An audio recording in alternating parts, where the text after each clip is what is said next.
What's up, family? It is Caden here with Urban Finance, and today we have a new proposed stimulus bill. And this particular bill was presented by Representative Ilhan Omar. And just a disclaimer out there, it's still a bill, which means that it's not actual law yet, but it is the Rent and Mortgage Cancellation Act, and it does just that. It proposed to cancel your rent or suspend your mortgage completely, and we'll get into that. While the bill seems really good for renters and mortgage owners or homeowners like myself, it doesn't seem to have as much benefit for lenders and landlords, and I'm a little torn by that portion of it just because while the lenders may not need the money as much, we know that a lot of these landlords aren't billionaires. There are a lot of landlords that maybe only have one rental property or something like that. But we'll get into all of that in this video. So what does the Rent and Mortgage Cancellation Act actually covers? So it covers full payment forgiveness for renters on their primary residency, as well as full payment forgiveness for those with mortgages on their primary residency. It also allows for no accumulation of debt for renters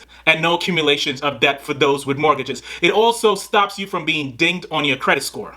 What we have now is currently mortgage forbearance, and what a lot of lenders are doing while they are forbearing your mortgages, meaning that you may not have to pay it if you're out of work due to everything that's going on with this pandemic, they are still making notes in your record that may affect and have been affecting people's credit score. So a lot of people are seeing their credit score plummet right now as a result of mortgage forbearance, and this bill will compensate for that. And I really, really like that portion of the bill because you should not be dinged on your credit score for not being able to make your payments now when it's kind of the government is telling people to stay home and can't go to work. That's just me. That's my thoughts. You may have a different feeling about it. All right.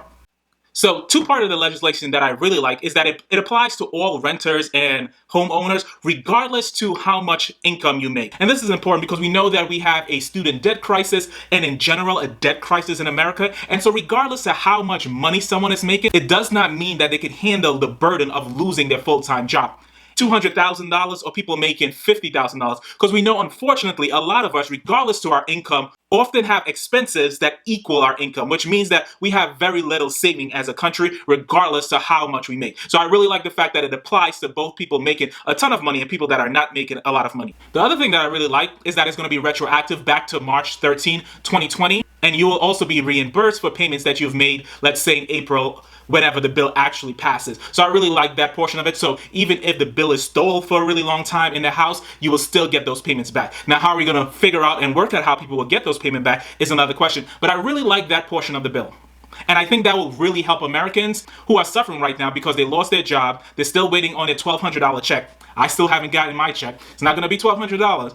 I still haven't gotten whatever money that would be, even if it's, let's say, $400. So that is how it applies to people with mortgages like myself and renters. So as for lenders and landlords, they also get something out of this. So the federal government, through the Department of Housing and Urban Development, will create a relief fund for lenders and landlords. And as long as they abide to the stipulations of this bill, they will be able to get their money back. There are some stipulations that may not be in the best interest of the landlords. For example, that they won't be able to increase the rent for about 5 years if they accept this money. While I'm not someone with an extraordinary amount of sympathy for lenders, I do have some sympathy for landlords, and someone that lives in a city like Boston, I think it would be unfair if landlords can't raise their rent for 5 years. At the very least, maybe they won't be able to raise their rent until this epidemic is over. I think that is fair and reasonable, but 5 years of no rent increase while taxes and all of those other things goes up, as someone that lives in a city with really high rent and really high taxes based on property value, I don't think that's necessarily the best idea. So we know this is a proposed bill and it will be edited, and so those are one of the things that I think that should be edited. One of the propositions in the bill that I actually really, really like, and it's probably one of my favorite things, and I'm going to read it. The federal government would create an affordable housing fund to finance the purchase of private rental properties by nonprofits, public housing authorities, cooperatives, community land trusts, and states or local governments to increase the availability of affordable and low-income housing. So I'm speaking for someone that lives in the city of Boston. We know that there is an extreme shortage of affordable housing in Boston. And so to allow these organizations, some of them, that really care about the people in their community, purchase homes, housing developments that are specifically focused towards low-income individuals is a great and amazing idea, in my personal opinion. Okay, family, that is the new proposed bill by Ilhan Omar. And like I mentioned, it is not implemented yet. It is still in the House.